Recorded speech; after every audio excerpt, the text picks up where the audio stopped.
Hello, lovely people. It is so good to have you here joining me today at AFG Manifesto podcast.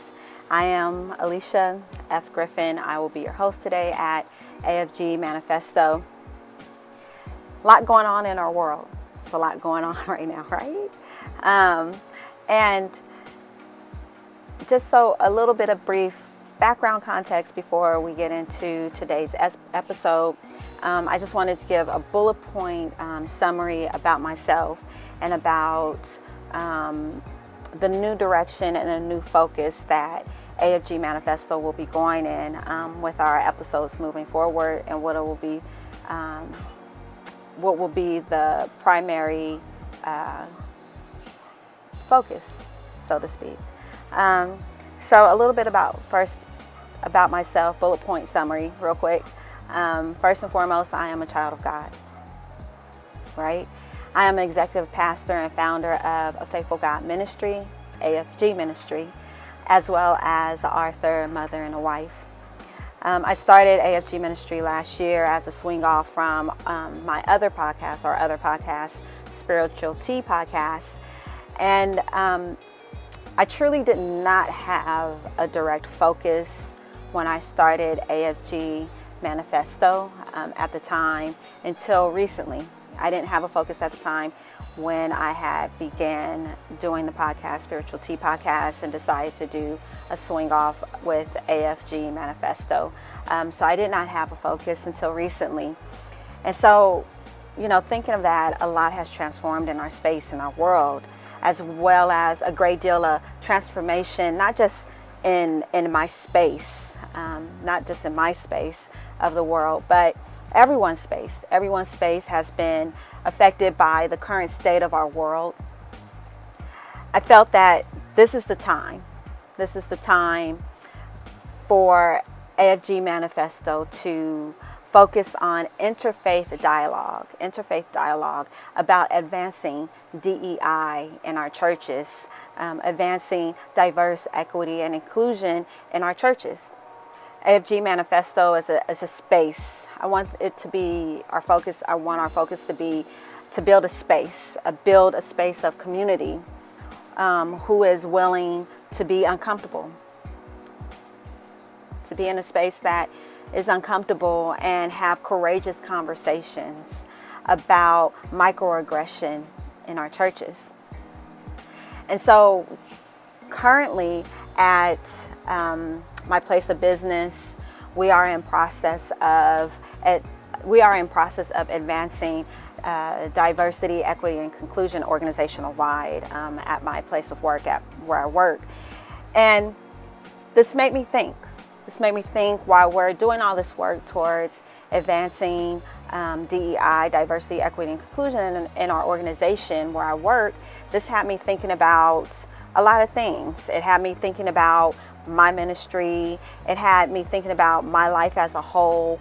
But most importantly, I thought about our churches, about how our churches are so top heavy with white supremacy and so top heavy with exclusion, not inclusion, but exclusion, and how the people that are part of the congregation, how are they equitable, and what are the benefits to the current churches and the current state that they are now, that are predominantly all white, with the bigger denominations, like how are they making their communities, not just their congregation, but make their communities feel equitable? How do they make them feel included? So that made me think about that, because see, if you think about it, let's just think about it for a minute. If you think about it, for those who attend church, for those of you who do currently attend church, that belong faithfully to a church, if you think about it, would your church accept black, brown, yellow, basically any other color than white? Would your church openly and warmly and willingly accept anyone from the LGBTQIA community? Would they? I mean, would your church, like honestly, would your church warmly accept a black homeless man? Just willingly, openly, lovingly accept that person as if he was a white man with a good job in a different class. And then for those of you who would answer with, why yes. Why yes. We have African American families that are part of our congregation. But see, can you honestly say that you feel like that particular African American family or families, that they show up with the same privileges as you to worship and praise the same God in a house that technically isn't yours? It's God's house. So can you say that you look at that family like they have the same privilege to show up as you? They have the same privilege to show up as you, just to worship the same God. And then another question, if you answer the question with, yes, we have African American families inside our congregation, inside our membership, then my follow-up question to that would be, after the death of George Floyd, how did your church respond to those particular African American families, as well as the community, the African American community, besides writing a sermon? How did your church, or how did you as a fellow church member, for your fellow church family, how did you respond to the George Floyd death? How did you respond? How did you support? How did you reach out to those particular African American families, members of your congregation, besides writing a sermon about anti-racism? Because so much work can be done besides writing a sermon about it. Correct? Correct. Yes. So the meaning. So again, like I said, I wanted to create a interfaith dialogue. And what that means is interfaith dialogue refers to cooperative, constructive, and positive interaction, right? Interaction between people of different religious traditions and faiths, or spiritual or humanistic beliefs at both the individual and institutional levels. And so this is the focus. This is the focus here. This is the focus here and the goal here at AFG Manifesto, to have interfaith dialogue, to begin listening and learning and sharing and transforming each other and our thoughts and our minds, and becoming from a fixed mindset to more of a growth mindset, to make that change at a systemic level, right? So listening, learning, sharing, transforming, interfaith dialogue, and that's what AFG Manifesto will focus on moving forward, is diverse, equity, and inclusion in our churches. I want to share this with you. In one of my recent messages, I told a story about a simple invitation, and how that simple invitation can lead to listening and learning and sharing and transforming. And so I'm going to share this story with you that I had shared in my message recently. There's a true story. There's a true story about a guy named Derek Black. And see, Derek Black, he was born steeped inside a world of hate. Derek's father is Don Black. Don was the Grand Wizard in the Ku Klux Klan. Don Black is also the creator of the white nationalist website Stormfront. And Derek's grandfather, Derek's godfather is no other than David Duke, also a former Grand Wizard of the Ku Klux Klan. And so from an early age, Derek was seen as the heir the heir apparent to the white nationalist movement. And at age 10, Derek learned computer code, and he began writing the children's page on his father's Stormfront website, the white nationalist website that his father had created.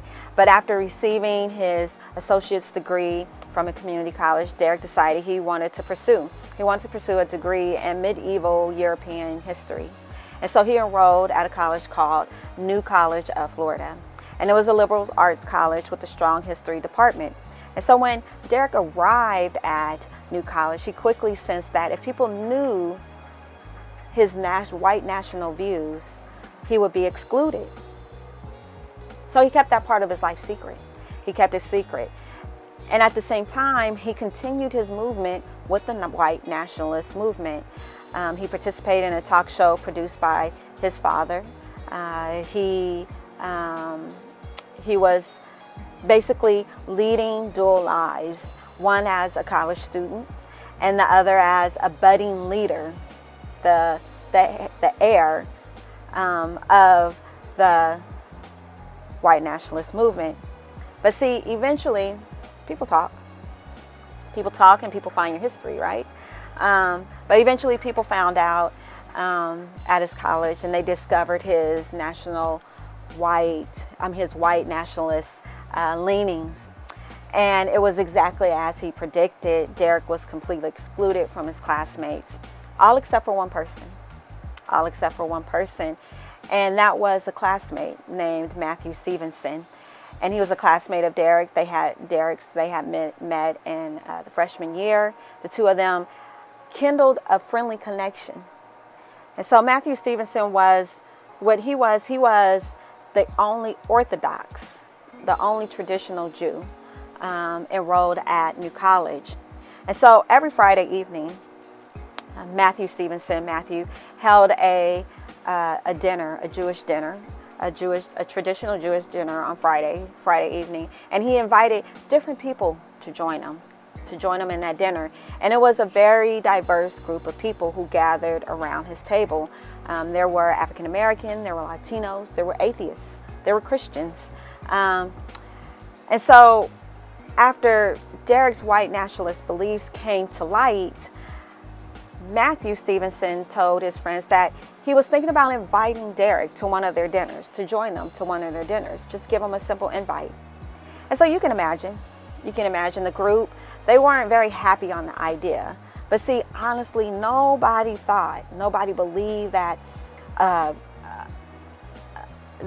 Derek, that a white nationalist born in the steep of hate would ever come to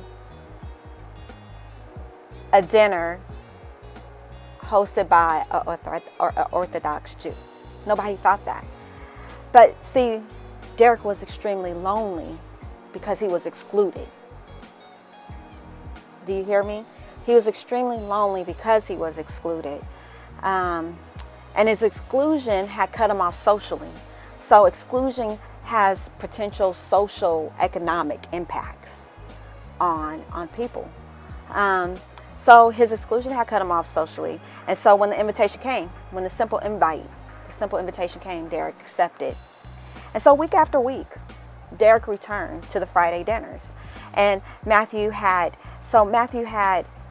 invited Derek. He invited Derek to come and basically dwell.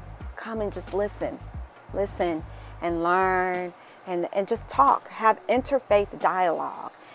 And see, when people just accepted an open invitation to interfaith dialogue and have courageous conversations, they change. And at this time, as time went on, the diverse group around the table began to ask Derek about his beliefs, his white nationalist beliefs, and they shared their own beliefs. In it. And with time, Derek's views on race and white nationalism changed. It changed him. It changed something inside him. It changed his mind from a fixed mindset, which was basically generationally input. It was in his generational, it was a generational system. Again, systemic, right? But he began to change. In fact, they completely reversed. He publicly renounced his white nationalist past, and he apologized for any harm his actions may have caused. And see, all I'm pointing out with that particular story is a simple invite, a simple invitation to have interfaith dialogue. To have interfaith dialogue can have radical effects. Radical effects. It changes us. And that's what I want to do during our time together. So I personally invite you to have interfaith dialogue with me. So we can begin to make and have radical effects within our lives and in our world, within our communities, within our churches, within our foundations, within our religion foundation, within our spiritual foundation. So I felt like we've covered a lot today. It was very impactful what I had said, and it was just me setting the framework, to set the framework to do awareness building and capacity building. Correct. So that was my goal today, was just to build the framework, so that way we have the framework and we can start building and laying down and pouring the foundation of just radical effects and changes in our lives and in our communities, in our churches, our religion, our spirituality. Again, thank you. Thank you for joining me today. I truly appreciate it. Be sure to subscribe to AFG Manifesto podcast. And I would truly love to hear from you, to hear feedback, to open up dialogue, that interfaith dialogue, conversations, just wherever you are from. It doesn't matter who you're from, what color you're from, where you're from. It doesn't matter. The purpose is to have interfaith dialogue, and just to have courageous conversations in a safe space, where people can show up as they are and who they are, and be respected, be heard, be listened to, because your voice is equitable. Your voice is equitable, right? It holds value. So again, I appreciate you guys today, and again, I would love to hear from you. If you visit my website. My website is www.aliciafgriffin.com. That's www.alicia, F as in Frank, Griffin, GRIFFIN.com, aliciaf.com. You can also find my Facebook page on Facebook. Also our ministry, AFG Ministry. You can find my information there. You can find a link directly to me there as well. We also have Spiritual Tea podcast. That is just a roundtable discussion about spirituality, and about self-reflection and being happy and in tune to ourselves. And I feel like that's important as well. So this was a pleasure. This was a pleasure to just set the framework of where we are, who we are, and what we're trying to do and where we're trying to go. I feel religion in a lot of ways, especially just as far as when it's in relation to churches,